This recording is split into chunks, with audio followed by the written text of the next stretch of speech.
दोस्तों, इस्लाम का नाम आते ही हमारे दिमाग में एक सवाल गूंजने लगता है। क्या इस धर्म में महिलाओं को पुरुषों के बराबर हक नहीं दिया जाता? ज़्यादातर इस्लामिक मुल्कों की स्थिति और कायदे कानून देखने के बाद यही धारणाएं लोगों के मन में बैठती है। हालांकि ये कुछ हद तक सच भी है, लेकिन ये भी सच है कि केवल इस्लाम में नहीं बल्कि दुनिया के हर एक धर्म में आज भी महिलाओं की स्थिति पुरुषों की तुलना में कमज़ोर ही है। पर लोग केवल इस्लाम को ही देखते हैं। कई समाज में, देश में भले ही कानूनी तौर पर महिलाओं को अधिकार दिया गया, पर वास्तविक रूप में कुछ अलग ही है। पर आज हम लोग पुरुष महिलाओं के अधिकार की बातें नहीं करेंगे।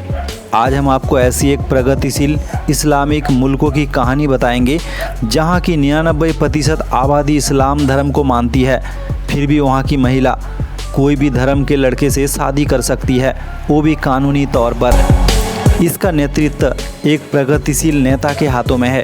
ये देश अफ्रीका के उत्तरी छोर पर बसा है। इसका क्षेत्रफल 1,73,000 वर्ग किलोमीटर की है, यानी ये देश बिहार और झारखंड राज्य की बराबर की होगी। एक प्राचीन और ऐतिहासिक मुल्क रहा। इसका इतिहास काफ़ी प्रसिद्ध है। आज की तारीख में ये मुल्क दुनिया की बाकी इस्लामिक देशों के लिए एक नज़ीर है। यहाँ की महिलाओं को आज की तारीख में पूरे इस्लामिक वर्ल्ड में सबसे ज़्यादा आज़ादी दी गई। जी हाँ दोस्तों, हम जिस मुल्क के बारे में बात कर रहे हैं उसका नाम है ट्यूनेशिया।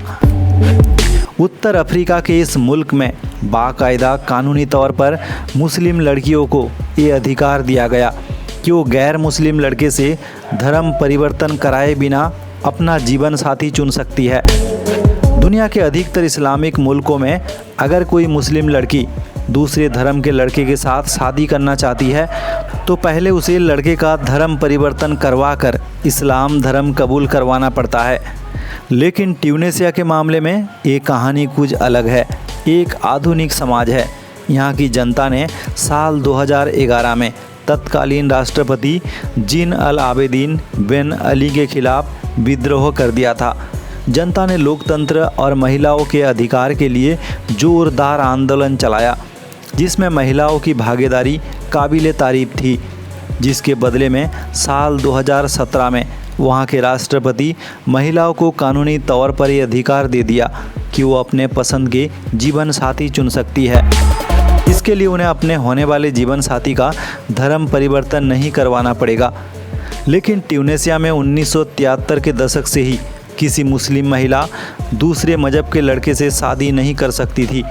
वो अगर शादी करना भी चाहती थी तो दूसरे मुस्लिम देशों की तरह लड़के का धर्म परिवर्तन करवाना अनिवार्य था। ट्यूनेशिया की क्रांति के बाद कई अरबी देशों में भी वहाँ की सत्ता के खिलाफ विद्रोह पनप रहा था। इसके कारण अरब के कई मुल्कों में सत्ता परिवर्तन भी हुआ है। ट्यूनेशिया की कुछ मज़ेदार बातें करें तो ये देश एक समय अपनी देश की कुल जीडीपी के लगभग 50% हिस्सा शिक्षा और स्वास्थ्य में खर्च करते थे, जिसके कारण वहाँ एक भी अशिक्षित लोग आपको नहीं मिलेगी। वहाँ के लोगों की औसत आयु लगभग 75 से 80 साल की है। ट्यूनेशिया में एक ऐसा शहर है जिसके हर एक बिल्डिंग का कलर सफ़ेद है। वहाँ आप अपनी मर्जी से दूसरा रंग नहीं चढ़ा सकते। इतिहास को जिंदा रखने के लिए वहाँ के लोग ऐसे करते हैं। अधिकांश लोग ट्यूनेशिया के डॉक्टर हैं या तो शिक्षक। देश की कुल आबादी के 99% लोग मुस्लिम है। वहाँ की सरकार लोकतांत्रिक ढंग से चलती है। ज़्यादातर लोग अरबी भाषाएं बोलते हैं। इटली से ट्यूनेशिया की दूरी भूमध्य सागर से यानी जल मार्ग से केवल 160 किलोमीटर की है। ट्यूनेशिया भले ही अफ्रीकन देश है, पर इसे अरबी देश के तौर पर लोग जानते हैं। हर एक जगह पर आपको ट्यूनेशिया में ऊँट दिख जाएंगे।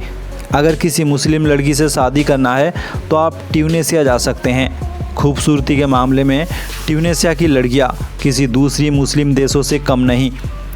उम्मीद है दोस्तों वीडियो आपको पसंद आया। तो ऐसे वीडियो और भी देखने के लिए चैनल को सब्सक्राइब करना ना भूलें। तो आज के लिए यहीं तक, धन्यवाद।